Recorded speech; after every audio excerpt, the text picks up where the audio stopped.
Good everyone, and welcome to an amazing section of the Elite Tutor where learning is made simple. And in today's video, we are going to be looking at factorization involving completing the square method. Now, when we say completing the square method, what do we mean?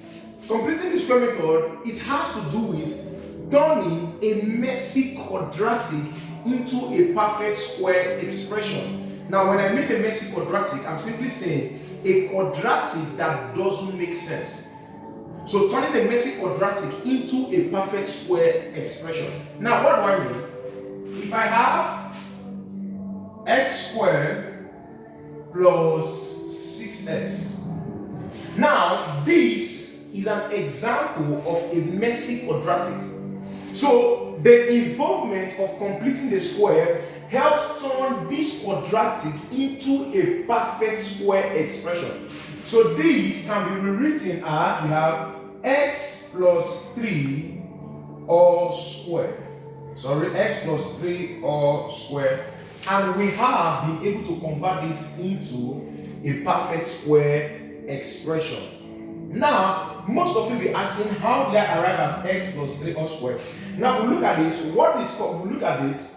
Half of 6 gives us what? 3. And I will say 3 raised to power 2, which will give us what? 6. So we can have this with what? X plus 3 all squared. And also to prove, if we open this bracket, we'll still arrive at x squared plus 6. Now let's do that. We have x plus 3.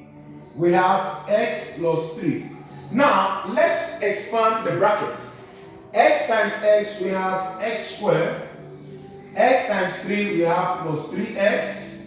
Now we have 3 times x, we have plus 3x. And then we have 3 plus 3. 3 times 3, we have what? Plus 9. So we have x squared, 3x plus 3x plus 6x is equal to, plus what? 9.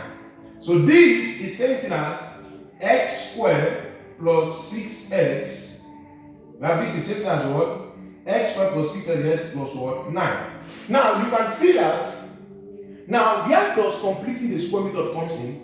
If you look at half of 6 is 3, and the square of 3 gives us what? 9. So this proves that what? X plus 3 all square is correct. Now let me give another example so this can make more sense.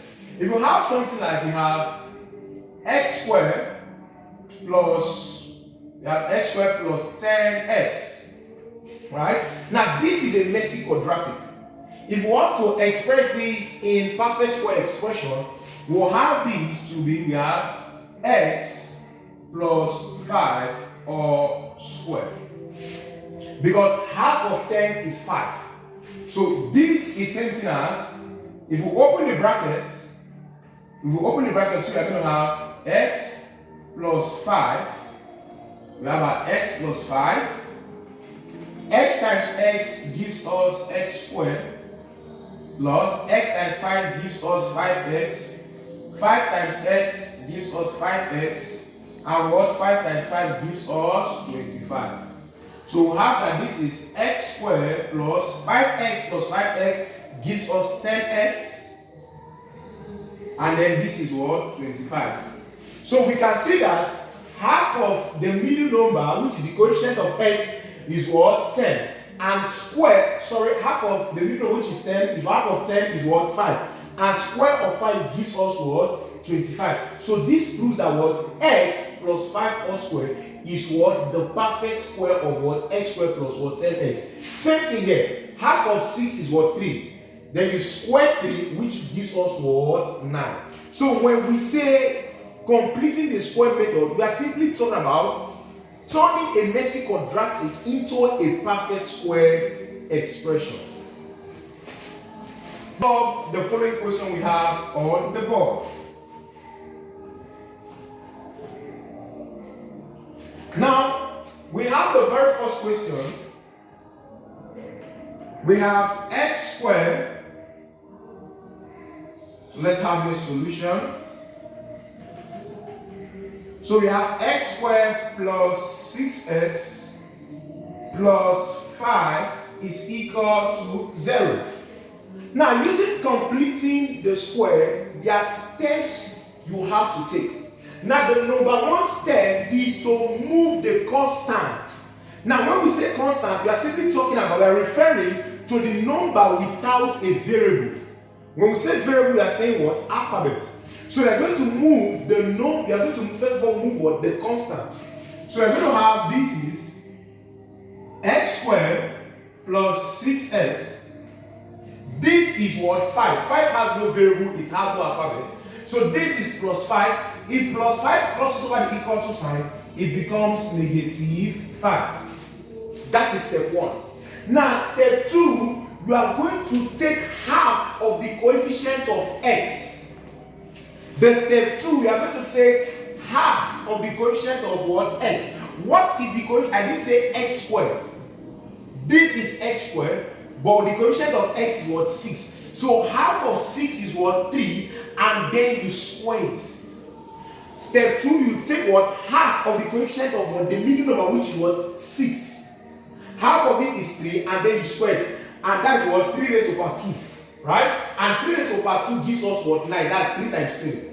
And then you add it to both sides. I repeat, you take half of the coefficient of x, which is 3, you square it, and then add to both sides. So we're going to have here to be x squared plus 6x plus 9 is equal to minus 5 plus 9. How did I arrive at my 9? My middle number here is what? 6. Half of 6 gives me 3, and then the square of 3, which is 3 raised over 2, which is 3 times 3, gave me 9. So I'm going to add the 9 to both sides of the equation. Are you following what I'm saying? Now we'll have that this is x squared plus 6x plus 9 is equal to, we have minus 5 plus 9, which gives us a positive 4. Now at this point, what are we going to do next? The next step, we are going to convert our left hand side into square. We are going to convert our left hand side into what? Square. Now how do we do that? Now the middle number here is what? 6. Half of 6 is 3, and square of 3 is 9. Our middle number here is 6. Half of 6 is 3, and square of 3 gives us what? 9. So converting this expression into square, we have this to be x plus 3 raised over 2. Because if we expand this bracket, we'll still arrive at x squared plus 6x plus 9. So converting this expression into square gives us x plus 3 all square. How do I arrive at that? The coefficient of our middle value, which is 6, half of it is 3, we take the square, which gives us what? 9. Same thing applies when we have x squared plus what? Same thing applies when we have x squared plus 10x plus 25. The square value is x plus 5 raised to power 2. How do I know? I'm going to take half of the middle number, which is what? 5. The square of 5 gives us what? 25. That proves that what? The square expression of this is what? X plus 5 all square. So we have, how we converted this to square? So this is equal to 4. So let's continue over here. So we have x squared plus 3 all square is equal to 4. Now don't forget, we are looking for the value of x. So we have to what? Take the square root of both sides. So if we take the square root of both sides, we're going to cancel out this was square root sign. So we have x plus 3 is equal to a square root of what? 4. And this gives us x plus 3 is equal to plus minus square root of 4 is 2. Now most students may ask, why do we have plus or minus attached to 2? It's because when trying to arrive at 2, if we are trying to arrive at 2, we have 1 times 2 which gives us what? Positive value 2. And it's also possible that for you to arrive at 2, you can make it of minus 1 multiplied by minus 2, which still gives us what? 2. So that's why we have what? Plus or minus 2. So we have x plus 3 is equal to plus or minus what? 2. Now don't forget we are looking for the value of x. So we have that x is equal to plus or minus 2. This is plus 3. If it crosses over here, it becomes what? Minus 3. So what are the two values of x? So we have that x is equal to 2 minus 3. Or we have that x is equal to minus 2 minus 3. 2 minus 3 gives us minus 1. And minus 2 minus 3 gives us minus 5. So we'll be able to comfortably ascertain the values of x.